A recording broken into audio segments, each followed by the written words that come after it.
So I think my list is not at all where it was when Game of Thrones first ended 5 years ago, and there's going to be some characters placed in areas that I'm sure will be controversial. The rules here are going to be simple. To qualify for the list, I want to make sure that the character is still currently alive in the books through A Dance with Dragons, so you'll notice my list only contains characters who lived to the end or died during or after Season 5. So, at number 10, I have Brienne. So right off the bat, I have a character here that I think many felt actually got an okay ending. The reason why I have Brienne on this list is because one thing I felt was so important to Brienne in the books is how her worldview is challenged. I think leaving out Lady Stoneheart's plot from the books really impacts this. Many will say that Brienne was challenged about how she saw things with Jaime, and I do agree and disagree to an extent, because this really only reflected on Jaime and how Brienne viewed Jaime. But Brienne is someone who holds a very strict view on honor and duty, as well as vows, but these are never challenged. In the books, she's commanded to kill Jaime or conspire to have Jaime killed by Lady Stoneheart. Now, the books have not completed this plot yet, but I think this is something vital to Brienne's development, and I felt that was missing in the show. Now, she's at 10, so this isn't exactly the worst ending, and there's a few things in Season 8 I really liked about Brienne, and her being on the Kingsguard in the end. I think that makes plenty of sense, at least in the world of Game of Thrones. Number 9, Euron Greyjoy. So I actually thought I'd have Euron much higher on this list, but what I kept thinking when I rewatched this show is that this version of Euron is so far off from this character in the books, and the possibility for this version of Euron becoming menacing or taken seriously as a protagonist is just never truly explored beyond some juvenile humor. Euron is one of the most intriguing characters in the book, and you just know he's going to be problematic for multiple characters that you care about. But Euron makes this list almost by default because I didn't like his entrance into the story, I didn't like his role in the overall plot, as he really is just regulated to a plot device, and his death felt hollow because of that. Number 8, Bran. I think a lot of Bran is similar to what we could expect in the books as far as him possibly becoming king. But the show bails on exploring Bran so much after Season 6, we don't truly understand his powers. We don't know if he has motives or not. We don't know anything about the time travel aspect that they introduced in Season 6. He just feels incomplete. A lot of people didn't like Bran's story, and a lot of people really couldn't believe the justification he was given to become king from Tyrion. I think this should have been handled so much differently. It's fine that nobody else in the show understands who or what Bran is, but leaving the audience out of the loop really did not help, because he's not mysterious in like an interesting way. He's mysterious in an incomplete way, and I think that makes his ending difficult to enjoy for many. Number 7, Arya. So from here on, these characters are going to start to feel a little bit more personal because many of them feel like a betrayal to the character's arc all along the way. What's west of Westeros? It's a question nobody was asking and nobody cared about to answer. To make a callback to Season 6 when Arya first brings this up was really a callback to another moment in Arya's story that felt equally out of place. But really for Arya, the challenge for feeling connected to this character is her total lack of inner turmoil after Season 4. We don't know what her emotional battles are anymore. She spends Seasons 2 through 4 hiding her identity while swearing revenge. Then she trains with the Faceless Men to abandon all identity, but ultimately chooses to remain Arya Stark. And when she returns to Westeros to pursue her identity and revenge, I thought this would be an inner conflict that she would have to overcome regardless of her character's conclusion. But that didn't happen, and I feel like the character ends without any message or moral to her story. Yeah, she is talked out of pursuing revenge by Sandor Clegane, but this isn't nearly as profound as it tried to say it was. Arya didn't find it within herself to oppose her drive for revenge by sparing the life of someone she hated or saving someone. I like the idea of her revenge plot because it would have definitely been contradictory to being raised as Ned Stark's daughter. So when she claims she's Arya Stark of Winterfell in Season 6, I thought it would be her identity opposing her drive for revenge. But both of these are ignored mostly, and she's off to see what's west of Westeros. Number 6, Cersei. So how did we get here with Cersei? A lot of people say that Cersei kind of does nothing in Season 8, but I felt that her character really seemed a bit shallow in Season 7 as well.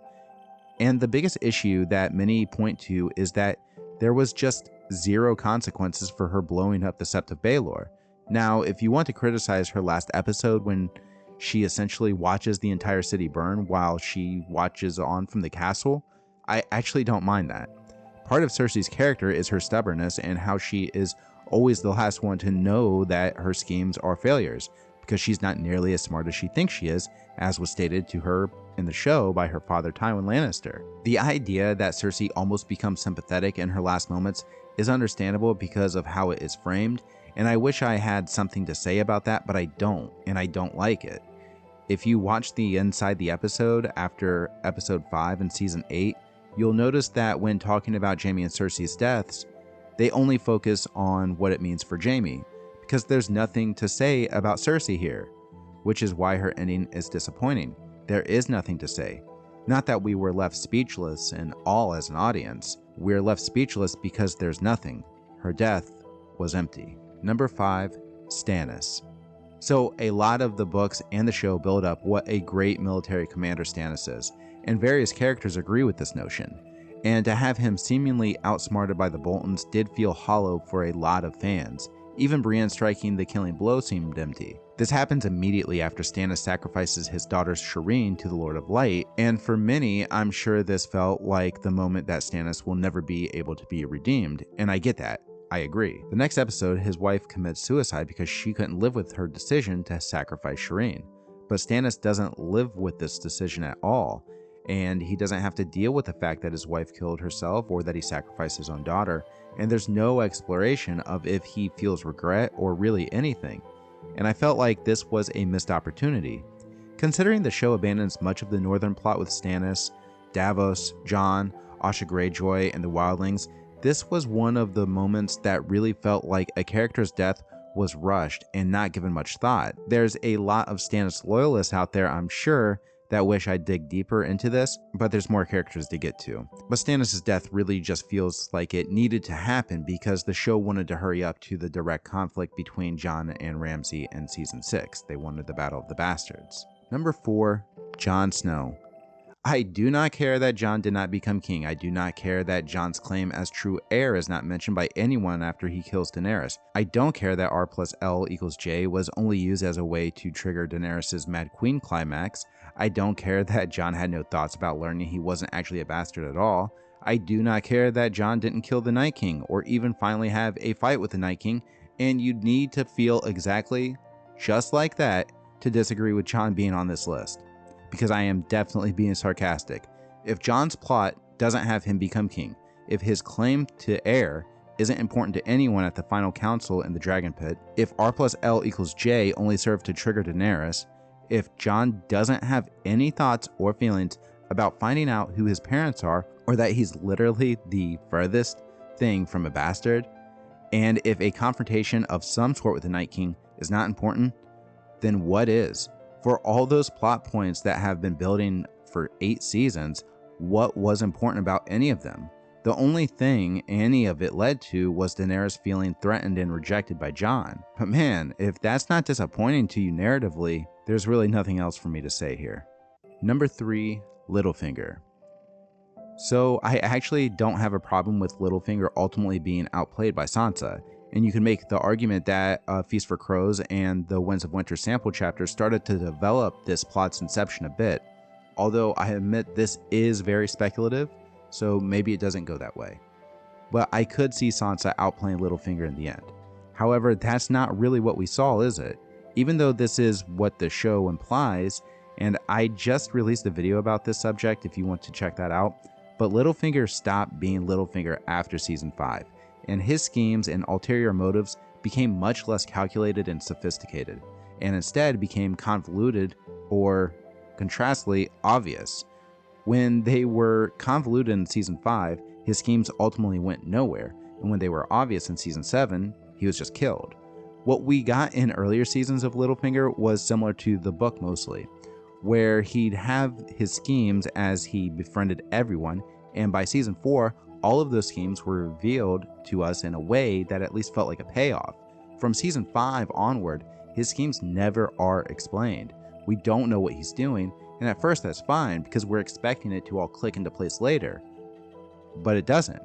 And then with the plot to turn Sansa and Arya against each other, it became way too obvious and it's not clever.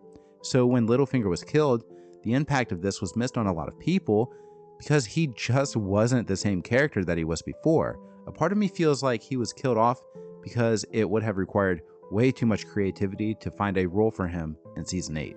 Number 2, Jaime. So originally I actually had Jaime at number 1, but then as I was talking to myself about who I originally had in the number 2 spot, I had a pretty heated discussion with myself, and I realized there's only one person who makes sense for me at number 1, and it's the person that I'm debating myself about. But the reason Jaime is so close for me is because this character got the most emotional investment out of me in the show. And even without what I believe will be a huge moment when he meets Lady Stoneheart in the books, I still enjoyed much of his character. One scene in season 6 that I actually really liked was his conversation with Edmure Tully. And while it's a bit different in the book, I think it still captures the spirit of that moment in the book. Because Edmure does call Jaime out about whether or not he thinks he's a good person. Jaime does believe he's a good person in the show after season 3, but he's not trained at it. He's been moonlighting as this man known as Kingslayer for so long that he's really at odds with himself as he pursues a life of honor. And this all comes to a head when he wants to honor his promise to go north and defend Winterfell from the White Walkers, but this opposes Cersei. Jaime walking away from Cersei is such a huge moment for his character, and when him and Brienne ultimately sleep together, this seemed like it sealed Jaime's fate as a character choosing honor and what seems to be objectively good. Now, I do have a problem with him going back to Cersei in one regard.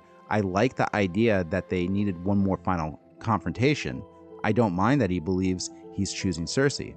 But what I thought, and what I think many thought, is that he'd be going back and would ultimately be confronted with a scenario that forced him to kill Cersei.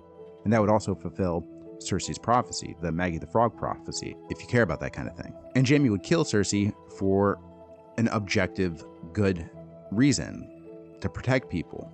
But this doesn't happen, and instead we get Jaime and Cersei dying in each other's arms. Now, even if I wanted to say that this could happen in the books, and maybe they do die together, my issue is with how long it took Jaime to break free of Cersei in the show, and I think him going back to her really needed more time, because as the audience, we just don't feel the same. And that's actually okay, but we don't understand him. I hate saying things were rushed because that suggests that the ideas were great, but just needed more development. And I'm not saying Jaime back with Cersei is great, but it did need more development, and if Cersei could have resembled a character in season 8, that would have helped too. Alright, so number 1, it's Daenerys. I hate the idea of the Mad Queen arc, and it's tiresome arguing this one the most. You can call Daenerys a tyrant, and I won't argue with that. You can say Daenerys always used extreme force against her enemies, and while that ignores her inner conflict in Meereen, and why Slaver's Bay was such a difficult time in her plot, I could give those that defend Daenerys' Mad Queen arc the false narrative that she always chose violence. I could give you that, because what those that defend her ending in Game of Thrones always seem to do is they insist her choices earlier in the story foreshadowed what she did in episode 5, The Bells. She was tyrannical in Essos. She always met her enemies with violence. She burned enemies alive, and sure, if you say so. She punished those that betrayed her or denied her rule, like the Tarlys and Varys, and seriously, you're right about that one. However, she never once harmed anyone she believed was innocent. The reason her ending doesn't work for me is that suddenly her character no longer recognized that the people of King's Landing were innocent. Nothing foreshadows that. The show reframes Daenerys in her last scene with Tyrion at Dragonstone in episode 5, arguing that the people of King's Landing are unlike the slaves in Meereen because they refuse to liberate themselves from Cersei's tyrannical hold. But this ignores that the last time anyone raised up against the crown was the Faith Militant, the Sparrows, which was very popular to the people of King's Landing, and Cersei blew them all up with wildfire. I guess neither Daenerys or her advisors know about that. How convenient. It's as if the showrunners deliberately refused to allow Daenerys to understand context and nuance, even though that's precisely what kept her in Meereen for so long, and not until she was attacked did she actually use her full force. And that does not support the idea that Daenerys gave up on diplomacy. The Masters attacked her and lost. It wasn't as if Daenerys just said screw it and burned them all, as the Mad Queen apologists all claim.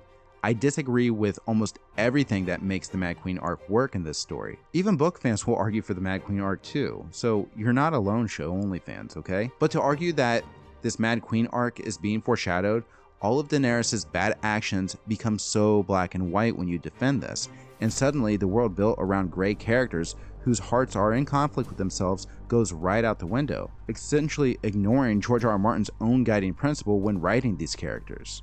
Alright, look, that's it. I'm done with this list. Let's argue in the comments. Just be respectful if you can. Thanks for watching.